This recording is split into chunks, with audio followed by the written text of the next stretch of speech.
mabilis yun. Kasi ang lower house, i-action din po sila, no? Nasa saligang batas yan pag sinertify ng presidente. Mapipilitan na bibilisan. Opo. No, palagi ko naman, wala naman tayong masamang tinapay sa Pangulo. Alam niyo naman na kaibigan mo naman yan.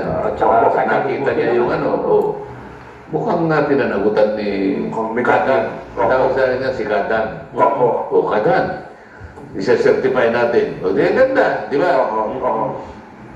Hindi tamang-tama. Pero ang una nyo nga harapin, kung di ako nagkakamali sir, pagkatapos ng SONA, ang paghahain ng pambansang budget, mukhang ang kakaharapin natin ngayon trilyon na utang ata ng gobyerno.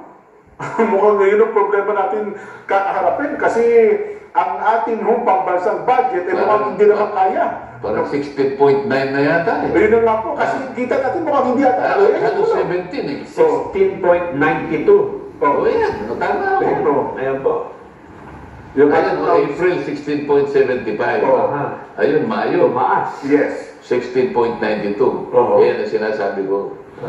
Tinatalakay na natin yan tatlong buwan bago mag-election pa. Bago mag-election.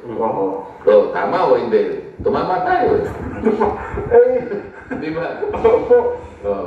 Doon nga po, sir, ang problema natin kasi yung ating pambansang budget na hinihingi, hindi makatugon yung ating kinikita ng koleksyon ng ating gobyerno. Paano makakatugon yan? Yung collection effort nila talaga namang mahina. Kailangan ang collection effort mo, hindi mo napag-aralang mabuti yan, pero sa tansya mo yan, hindi ka dapat bumaba sa 20% ng GDP mo. Ng gross domestic product. Oo. Kasi kung ang parang average nasa 15 Opo. Yun ang kinukurat kaya nawawala. Pataasin mo yung collection effort mo. Yung efficiency, no? Halimbawa, ang dapat nating makolek 30 trillion. Yung walang ka-effort yun, kukurap yun. Babagsak sa 27 trillion. So para sana yung utang natin.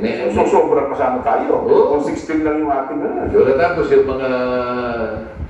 mga government-owned and controlled corporations, kumikita din ng marami dapat. Naigit yata 392 yan, 400 yata. Lugi yata yung karamihan, lugi. Bakit hindi kumit?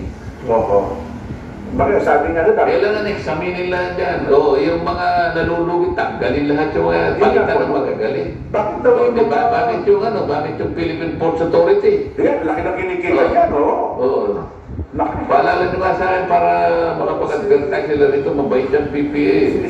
Nakalimutan ko yun. JMJ Santiago, di ba? Hindi pa lang hihingi ng pondo, sila pa pala nagpapasok na nakikinig naman anong pangalan? JMJ Santiago. Atty. J, kung nakikinig ka, handa mo na yung check ng... Sa ganun mamamtigan. Ano raw? Nasa ganun mamamtigan. Ito. Opo. Akala ko, sarado ito. Atty. J.